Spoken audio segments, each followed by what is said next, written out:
안녕하십니까? 이 시간은 로마서 3장 9절부터입니다.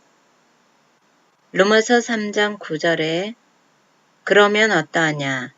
우리는 나으냐? 유대인이나 헬라인이나 다 죄 아래에 있다고 우리가 이미 선언하였느니라. 5절에서 우리는 베드로 포함 유대인이고 여기서 우리는 로마에 있는 바울을 포함한 동시대 예수를 믿는 모든 자들, 그리스도인들, 이방인을 말합니다. 8절에서 하나님의 칭의를 곡해하고 불의를 더하자, 악을 더 행하자라고 하면서 인간들의 거짓과 죄를 합리화하는 사람들은 심판받을 것이 마땅하다고 했는데 그들에 비해 바울을 포함한 당시 이방 기독교인들은 그들과 다르냐? 하나님을 곡해하고 억지 주장하는 그들은 심판받아야 마땅하고 우리는 심판에서 제외될 수 있느냐? 라고 반문하는 것입니다. 결코 아니다.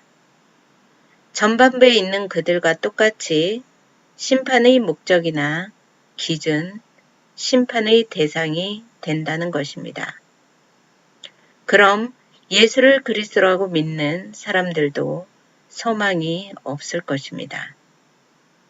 율법과 할례를 행하는 유대인들보다 로마에 있는 그리스도인들, 헬라인은 율법 밖에 있는 이방인으로서 거짓되거나 정죄받는 것에서 제외될 수 있는가?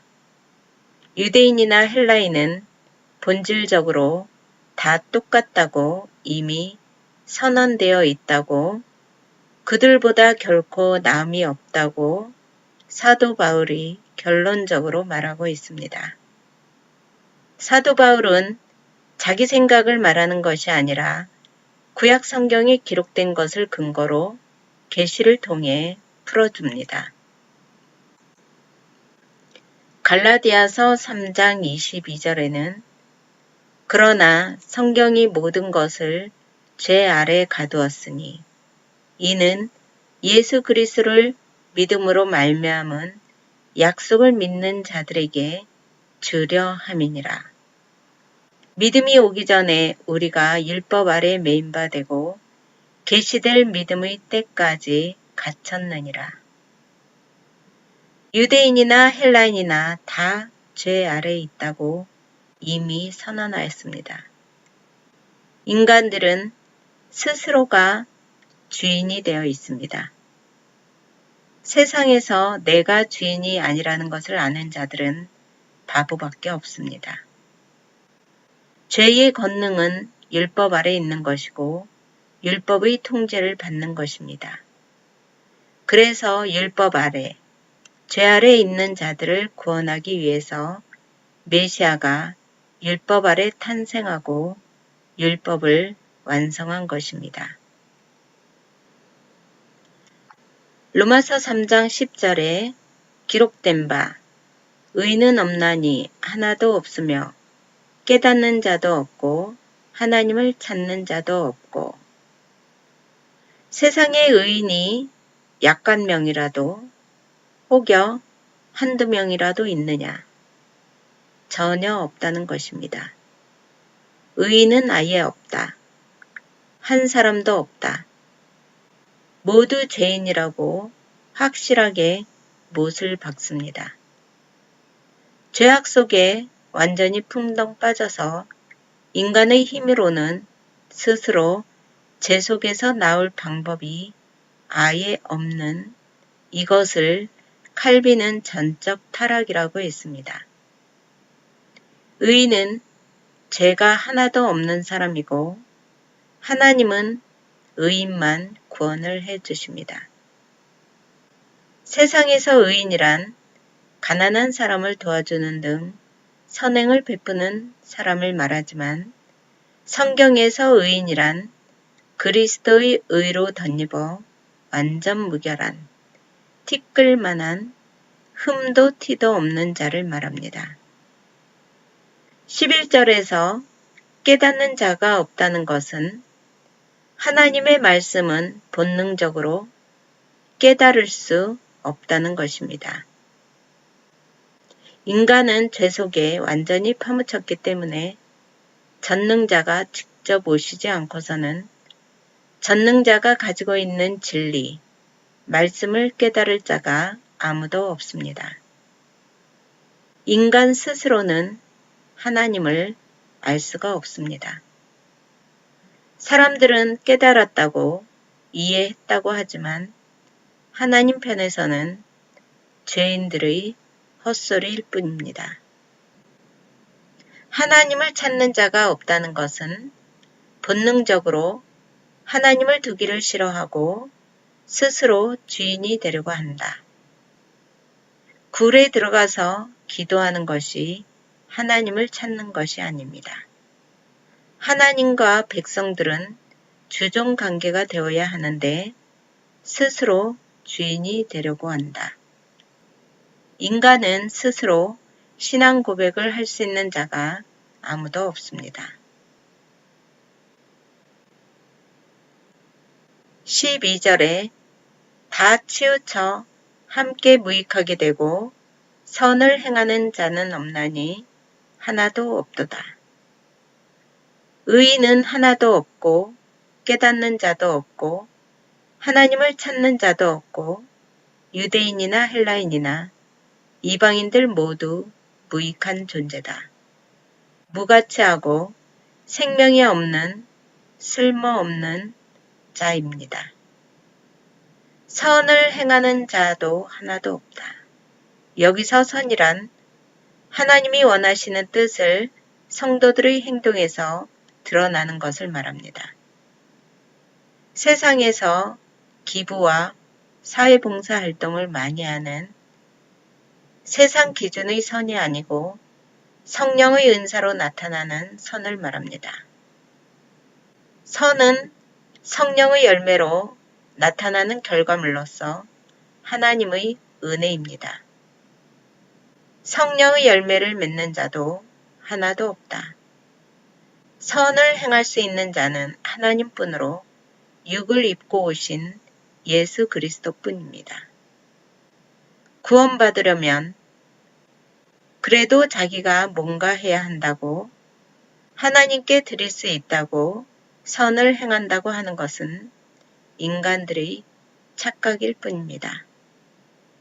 하나님 편에서 보면 인간은 모두 하나님을 찾을 수 없는 무가치하고 쓸모없는 존재입니다. 죄 때문에 필요 없는 자, 버림받은 자가 되어 하나님께로 올 수 없게 되었습니다. 하늘의 기쁨과 영광을 느낄 수도 없고 깨달을 수도 없습니다. 영원한 지옥의 형벌만이 있을 뿐입니다. 그래서 하나님이 인간에게 찾아오셨습니다. 13절에 그들의 목구멍은 열린 무덤이요 그 혀로는 속임을 일삼으며 그 입술에는 독사의 독이 있고 예수님께서는 입으로 들어가는 게 더러운 게 아니고 나오는 게 더러운 것이라고 했습니다. 인간 속에서 나오는 것이 더러운 것입니다.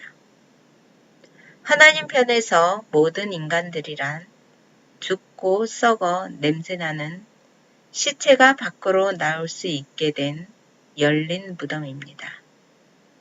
열린 무덤을 통해 썩고 부패한 것이 계속 나오고 말을 하라고 준 혀로는 속임만 일삼아 그들의 입에서 나오는 것은 한마디도 믿을 수가 없습니다.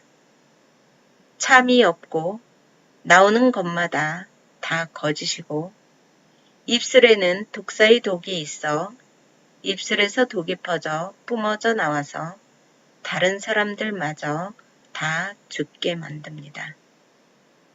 인간은 완전히 타락했기 때문에 썩고 부패하고 참과 진리, 선이 있을 수 없습니다. 하나님의 진리 앞에선 다 거짓입니다. 참은 변하지 않고 영원해야 합니다. 하나님만이 참이요, 선이요, 진리입니다.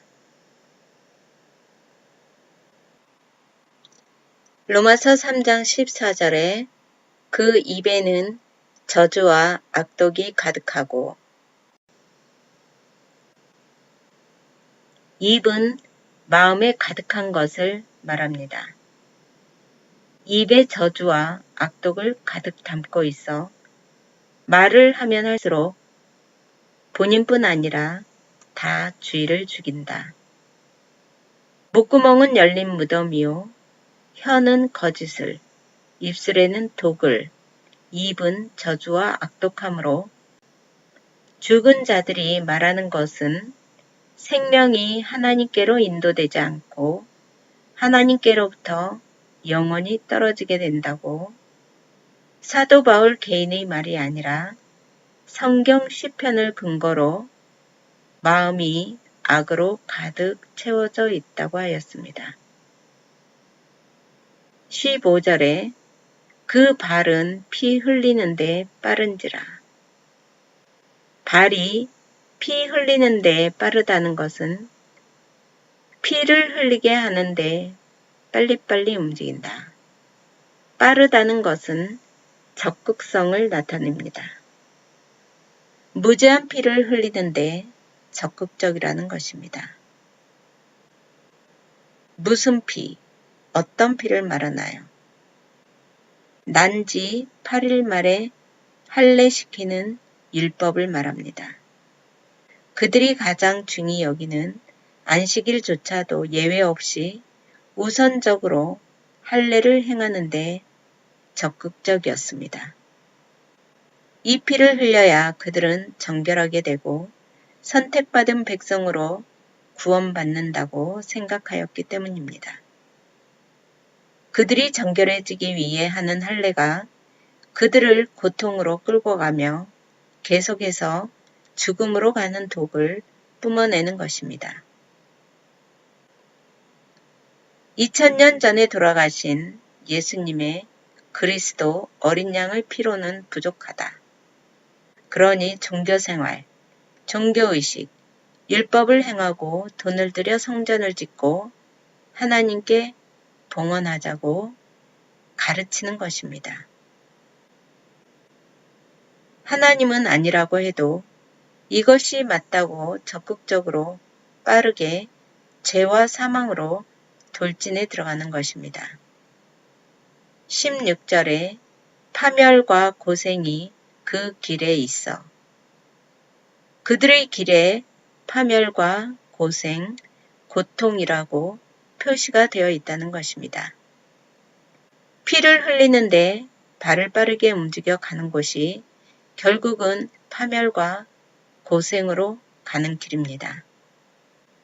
헛된 피를 흘리는 할례라는 것은 영원한 파멸, 영원한 고통으로 가는 길이라고 알려주고 있습니다.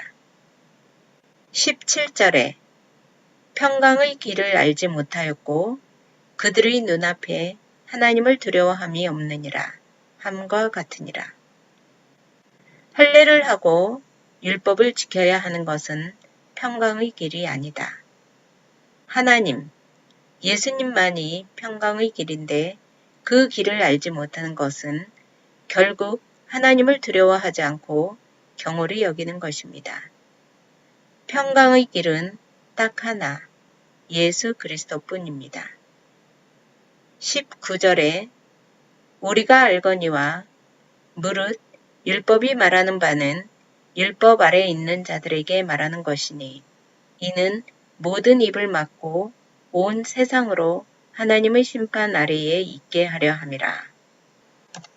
무릇 율법이 말하는 바는 율법을 한마디로 정의하여 율법이 무엇을 말하는지 하나님께서 율법을 우리에게 준 이유는 율법 아래에 있는 자들에게 말하는 것이니 율법이란 율법 아래에 있는 자들. 구약적 표현으로 율법을 받고 율법을 지킴으로 행함을 통해 의를 드러내고자 하는 자들, 율법에 매여 있는 자들에게 말하는 것으로서 율법을 지켜야 한다고 율법의 멍에를 메고 있는 자들에게 말하는 것입니다. 모든 입을 막고, 입을 막는다는 것은 할 말이 없게 하는 것입니다. 모든 세상에게 작은 변명이나 핑계도 하지 못하고 이유나 말할 여지도 주지 않고 무조건 죄인으로 심판하기 위해서라고 말씀하는 것입니다. 그래서 심판을 당하는 모든 사람들은 아무도 아무 말을 할 수 없습니다. 하나님은 처음부터 심판 아래, 죄 아래 있게 하고 율법만 가지고 판단하기 때문에 모두 죽는다는 것을 알려주고 하나님의 심판 앞에서는 유대인이나 헬라인이나 어떤 인간들도 죄인으로서 죽을 수밖에 없기 때문에 아무 말도 할 수 없고 살 소망이 없는 것입니다. 20절에 그러므로 율법의 행위로 그의 앞에 의롭다 하심을 얻을 육체가 없나니 율법으로는 죄를 깨달음이니라.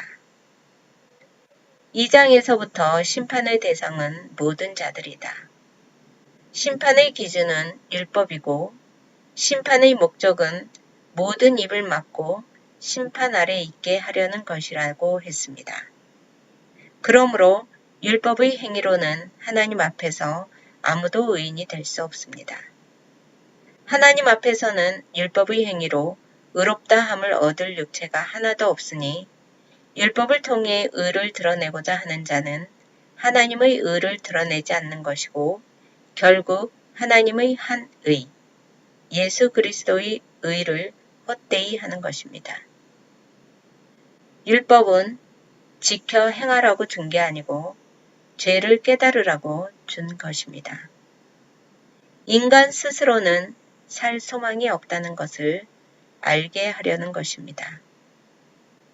인간들에게 죄가 꽉 차 있는데 자기가 죄인인 줄도 모르고 있으니 율법을 보면 볼수록 내가 죄인이구나 하고 죄인으로 심판받을 수밖에 없는 존재임을 확실하게 알고 율법 아래에서 심판을 해결해 줄 자를 기다리고 고대하게 하는 것입니다. 율법을 다 이루신 예수 그리스도가 오셔서 우리 모두가 살게 된 것을 알게 하려는 것입니다. 율법의 마침이 되신 메시아가 오셨는데도 내가 뭘 하겠다고 하나님을 기쁘시게 하겠다고 내가 뭔가를 하나님께 드리겠다고 하는 것은 혀의 거짓이요 입술에 있는 독사의 독이며 고통과 파멸의 길, 사망으로 가는 길입니다. 감사합니다.